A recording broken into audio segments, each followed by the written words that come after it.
Well, Alex set the tone. We got some early hitting, which really helped out with the win. Lomo's home run was huge to kind of separate it right there.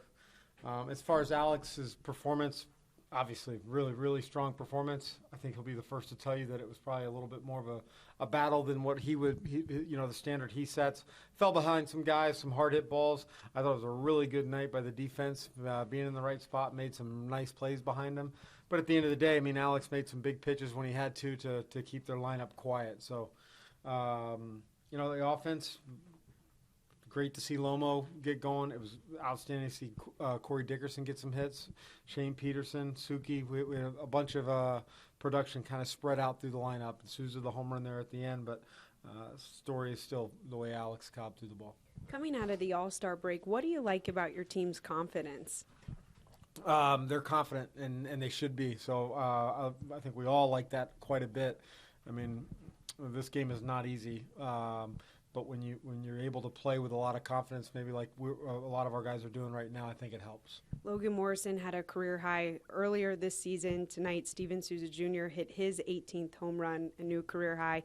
What do you make of what he's been able to put together offensively? Well, I mean, he's made adjustments offensively. I think first and foremost, being able to stay on the field. He's been healthy, and it's allowed him to have the consistency of a season, not going on the DL and coming back. So staying healthy has been the priority one for him, and then the second is the adjustments that he's made at the plate. I mean, it's again the fastball that he got to. He does not get to that fastball last year. He probably fouls the ball off or takes it, and then the next fastball he's probably a tick late on. But he's committed to his approach that he's going to attack the fastball and then adjust on other things, and that's what he's shown. And in the sixth inning, 2 on, 2 out for Alex Cobb, and he's able to get Albert Pujols out. How big of a strikeout was that? It was big. I mean, there were a lot of big outs. I mean, Alex, it was a unique start in the way that he kept his pitch count down so low. He probably, the ratio, strike to ball ratio was a little off for what he normally does. But when he needed to make some big pitches, he was able to do that. It seems like his efficiency is the second or third time he's maybe flirted with that complete game, at least into the seventh or so. We wanted him to get it. It just, it wasn't going to happen. I think the last 2 innings of work, he was falling behind some guys, some lengthier at bats.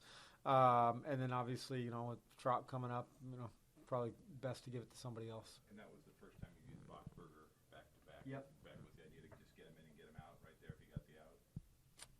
Yeah. I mean, as long as the lead scored and changed, yes.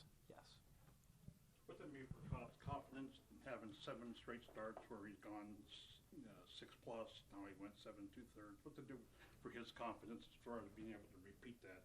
Well, I mean, Alex is very confident in his abilities and determined to go out there and continue to be the type of pitcher he's shown throughout his entire career. So I'm sure it helps, but I don't think we talked about it before the game. I don't think he weighs on that too much.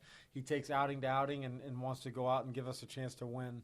A younger guy maybe that says a little bit more, like a Jake Faria, but for Alex, I think he more or less expects to go out there and with provide those type of performances. When you look at today's game, you're taking advantage of the opportunities and coming out of the All-Star break. The team's looking pretty good. What does it mean if you win tomorrow and take the series for the weekend? A lot. I mean, look, it's tough to win on the road. It's tough to sweep on the road. This Anaheim team has done some good things. They've been beat up with some injuries, and it's a talented lineup. So we're playing good baseball against a good team. I mean, ideally, we've got to find a way to win tomorrow. We got the right guy on the mound, and Chris Archer, so that would be nice. Lomo and Dickerson were both kind of skidding a little bit going into the break there. I mean, it's only one game, but just the fact that they both kind of got it going again tonight is a little bit more of how your formula has been, right? Yeah, and I think even we had success in Boston series, and they got some hits, but we noticed that they were a little gassed, and I think the break benefited both of them. Corey yesterday took a great round of batting practice. I know didn't have much to show for it in the game, but today he came out and he looked like the Corey Dickerson, just hitting line drives all over the ballpark, and then Lomo doing his thing. Did you have a roster update? Yeah. Beck has now been reactivated from the disabled list. We optioned Taylor Featherston. Taylor did a really nice job for us. For a guy that we knew nothing about, he's not from our organization. We acquire him. It's not the easiest thing to come in here and get along with the new teammates and kind of buy into the culture and the chemistry. He was outstanding. Very appreciative of his efforts, and know that he's a good player. Helped us win some games.